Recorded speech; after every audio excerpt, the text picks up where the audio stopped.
once we get into, I'm not sure if we're setting a time, Nicholas, if you like can set a time on the groups, but I think we're down to like 12 minutes maybe per group, per round of breakout group.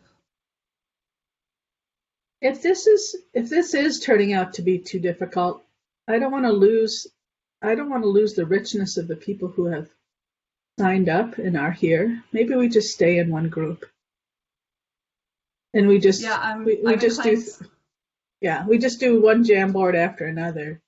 Let's try that. I'm inclined to say let's do that if this is going to take any longer. Yeah. I just don't want to lose the time. Yeah. Well, why don't we start with the first one? Kim, is that okay with you? We're just going to go with this. Sure. Okay. Okay.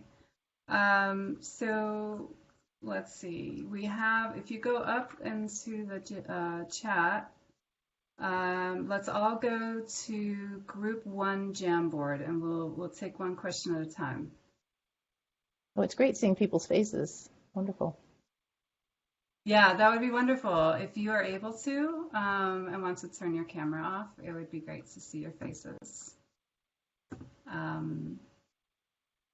And so if you are able to go to the Jamboard, I'm happy to take notes. that would be great. Thank you, Kim. Although we might want, people to like first take a few moments to use the sticky notes as we talked about. So Yeah, Barbara, so I can also, let's see, should I?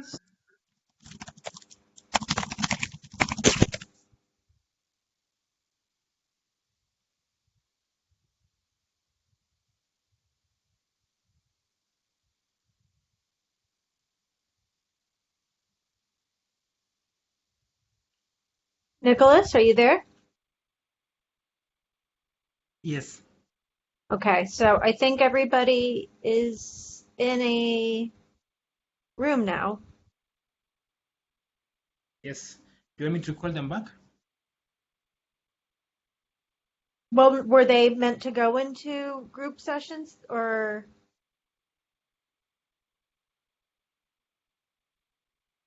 Yeah, maybe call them back. Maybe end the session. Okay, that's fine.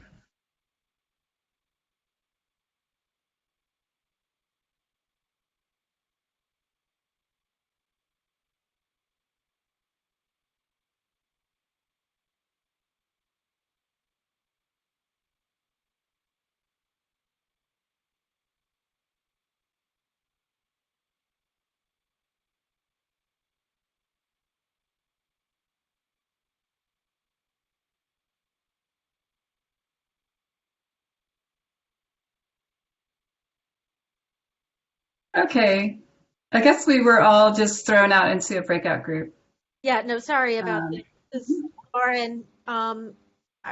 Slight misunderstanding with Nicholas. So yes, we can make the breakout rooms work whenever you're ready. Okay, we're ready. Yes. Okay. So then, and you would like it for 18 minutes? No, we need it for about 12 minutes each now. Okay. Nicholas, are you ready to do that or do you need me to do it?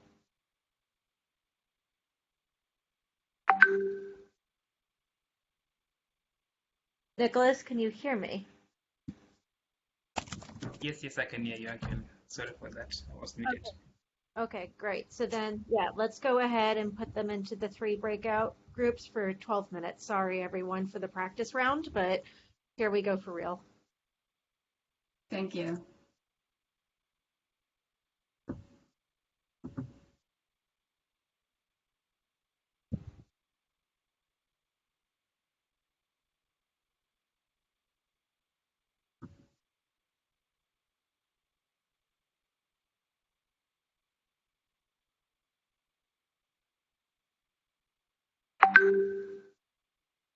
I see. He can't. Okay. They are now assigned. You should be able to start it.